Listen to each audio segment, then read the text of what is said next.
Hey, how's it going, ladies and gentlemen? Don't mind the noise in the background. I'm 3D printing some stuff, and I'm also trying to do a little bit of sound protection in the current room that I'm in. I'm hopefully in a more stable solution, and I will try to be going back to making videos and putting my mind out there. But it's going to be a little different. I'm going to keep my nose out of fucking politics. I'm going to keep my nose out of goddamn drama because, quite frankly, I don't want to really step into the cesspit that it is, despite the fact that I was right the last time, but that's neither here nor there. Look, we're going to be talking about Windows today. Now, if you are an individual who is stuck on Windows, or rather you prefer using Windows above everything else, there's not a thing that I can say in this video that is going to convince you otherwise, and I hope the best for you. But before you go too far, I would highly recommend you dig up that old laptop or that old PC you have lying around somewhere, because hey, we're all starting to collect our stuff right now because it seems like we're in a huge fucking recession. Dig up some of that old hardware and just do me a favor, install a program called Linux Mint. You don't have to go all the way with it, by all means. You do not have to do that, but install it and try it. For the uninitiated, Windows has apparently proclaimed from the rooftops that they now have a magic bullet fix to the entire system, something that they are deeming K2. What the final name of that would be, I really don't know, but I have stopped trusting Windows all the way back in 2018, 2019. Really, I stopped trusting them 2018, 2019. And the reason for that was twofold. Number one, I had, believe it or not, a lifetime license to Microsoft Office, the whole Office suite, and I think it was like a 2013 software, and it was working fine all the way until 2018 when they said, nope, you can't use it anymore. They wanted me to contact the main office, and the main office just pretty much said, nope, get fucked. You have to use Office 365, and you got me fucked if you think I'm paying, again, for basic Office software. Luckily, at the time, work provided this software for free, so I just mooched off of them until I found an alternative, which luckily I did. My ultimate breaking point for Windows was in 2019 when there was a little glitch in the update for Windows. I had just gotten back from Korea, and one of the things I really did not like doing, or really that I would have preferred to do for my computer, was reformat the thing before I go away on long business trips, but that's neither here nor there. I had just gotten back from Korea, I never formatted my PC, turned the thing on so that way it can update everything, and lo and behold, one of the first updates it does, it comes back and it tells me that my copy of Windows is not registered. It isn't active. It is an invalid copy of Windows, and I'm wondering what the fuck is going on. Now, keep in mind, Windows is still an operating system where you can install it, and you don't really need to activate it. It will still work just fine. You just can't change the background or do some other minor shit that really doesn't matter for a lot of people. But the fact that, for me, I had paid for this version of Windows and it's telling me that it's inactive, I thought that was wrong. I had to call up the company, got sent around in fucking circles, and pretty much told to go fuck myself. And I was sitting around still looking for an answer, and it turns out it was just a bad update, and I figured out that way that Windows needs to contact the home server to validate its copy. Cool. For me, I had to stop, and I had to obviously rage out a little bit, because you mean to tell me the piece of software that I bought personally, I don't really own, because it can't phone home to a server that I can't see or have access to. Yeah, no, that's not copacetic for me. From there, I have moved on to other operating systems. And when I say other operating systems, I mean I have pretty much hopped on board the Linux train. I have been off and on using it for the last 4 years, distro hopping, trying to find stuff that I like. I have tried Catchy, and Catchy seems like it's something that I want to get into later, but I'm not really that advanced right now. In all aspects, I am still a Linux noob. But as of 2 years ago, I did swap over to something very simple, something that I'd advise that a lot of current Windows users, if you can dig up some old hardware that you have, I would highly recommend you install and try to use Linux Mint. I know a lot of people will say Zorin is where it's at, but we're not going to speak of that operating system because I have my own little hiccups with it, but I would highly recommend that a lot of people install Linux Mint. It is not a one-to-one with Windows, but it is close enough to where you can draw some easy parallels. Look, it's 2026. There is more than one way to skin a cat in this position, and I understand Windows has solidified itself as the default go-to operating system because it's fucking everywhere.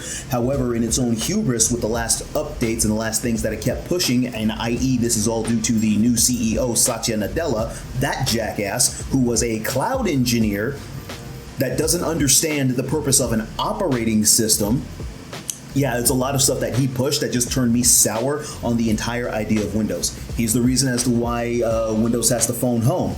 He's the reason as to why Windows has so much Copilot garbage in it, because Windows went all in on the concept of AI while completely ignoring, by the way, the customer, of which it finally took a lot of countries swapping away from Windows and a lot of users swapping away from Windows and going to Linux, which rise of the Linux. I'm not going to say this is going to be the year, but hey, people are understanding, hey, there's more than one way. But people have been going away from Windows, and Microsoft notices this, and Microsoft is quote-unquote trying to fix this situation now after years of essentially just stabbing the customer in the nuts. Forced updates while you're in the middle of games. This has happened to me on more than one occasion. I know every now and again it'll say, hey, we'll update it on your off time. It's like, cool, what if I just don't want to update? Oh, well, you can skip it, but down the line we're going to force it to update anyway. Okay, I don't like that. And in some particular sessions, when I'm having a rather long gaming session, it kills the game and updates anyway, causing me to lose a lot of progress, which is not cool, Microsoft. By the way, before anybody starts typing it out, this is also when I tell it to not update whatsoever, it just completely ignores me. And quite frankly, I had gotten to a point where I was sick of it. I started distro hopping on Linux, and I've settled on Linux Mint, at least for now, as a daily driver. Yes, there are still maybe one or two programs that I unfortunately need to use Windows for, but I keep that on the laptop and I keep it off of my network because Windows does a little bit of extra spying that I don't like. Look, in today's day and age, I'm going to say it again, there's more than one way to do things, and there's also more than one way to tell, in this case, Microsoft, a multi-billion-dollar corporation that hopefully people now understand doesn't give a fuck about you. There's more than one way to tell these guys to go the hell away or to fix their attitude, like how they're trying to do now to win back customers. I personally say don't even give them an inch, because the second that you do, they're going to try the same shit down the fucking line. It's a major corporation. They're not beholden to you. They're beholden to the investors. Yes, they're in trouble with the investors, but now how do they get their stock back? They get the people back, and then they try to find another way to give you snake oil that you don't need. My experience with Linux Mint after using it for 2 years, I honestly have not had too much of an issue with it.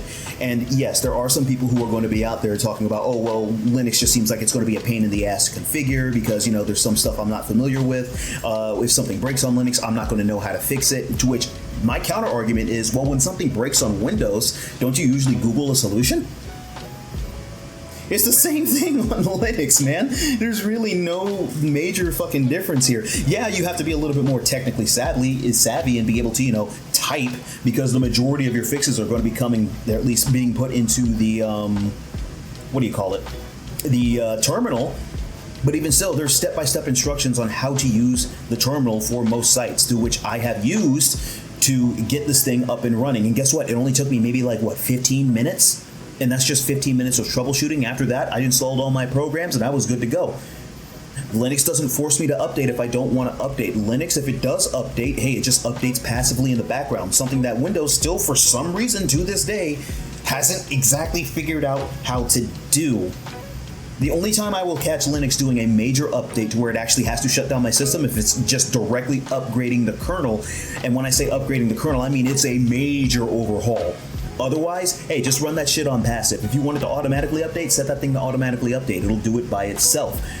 Linux is, for all intents and purposes, for a lot of people, a lot easier to understand and use than what people give it credit for. And even still, with the rise of Linux and with other people actually making programs for Linux, your mileage may actually not vary all too much. If you really want to ride the whole Linux hog and you're trying to abandon Windows out of your life, as you probably should, to send the message of I am not to be trifled with, you can actually do that pretty confidently. Like I said, I keep a copy of Windows on my laptop, and I keep that only because there's 2 programs I need to use. They're not really heavy programs, and I'm getting to a point right now to where I can just uninstall it off my laptop and just go full Linux Mint. There's a program that I've been starting to use called Winboat that actually is pretty much a virtual machine for Windows. I can put the software on there and I never technically have to touch a Windows-based system again. I personally think that's fucking great. But that's just my 2 cents on the matter. I know I've been rambling about a whole lot of nothing and probably losing a lot of people. Probably deep breathing too. I'm working on that. But the thing I want to emphasize for a lot of people, especially for people who are getting to the point or are at the point where you are just ultimately sick and tired of Windows' bullshit, their constant push for AI, their constant bloating of your system. And I'm going to also push this as an addendum. If you have to debloat your system after you installed your operating system or certain software, I would argue to say they're going to find a way around that debloating software and just make it null and void in some later update. They're going to make it in some way, shape, or form just ineffective. If you have to do that, I would honestly say it's probably not a system that you would like to keep around. But anyway, now I'm done. That's just my 2 cents about the matter, ladies and gentlemen. Y'all stay safe, have a good one, and please, if you have the time, if you have the patience, try Linux Mint. Booting up in Linux Mint is not a bad thing. It's not a horrible thing. Worst case scenario, you might have to partition a drive, but guess what? You just write it onto a flash drive, like 8 gigabytes, I think is pretty much the bare minimum of what it requires. But you write it onto a flash drive, you plug it into the PC, you boot it up from the drive, and guess what? The bonus thing about it is you don't even have to fully install it. You can just temporarily use it off that drive. It's amazing. Anyway, I don't want to spoil all the surprises. I'm out. Try Linux Mint. Try any other form of Linux if Mint is not your cup of tea. If you do have to do some troubleshooting, it's literally the same thing as Microsoft. I don't know why people are up in arms about, oh, well, Microsoft is just plug and go. Well, if Microsoft has a problem, you're going to be Googling for a solution anyway. Linux has a problem, you're going to Google for a solution. I fail to understand the issue. Stay safe, have a good one, and I'm out.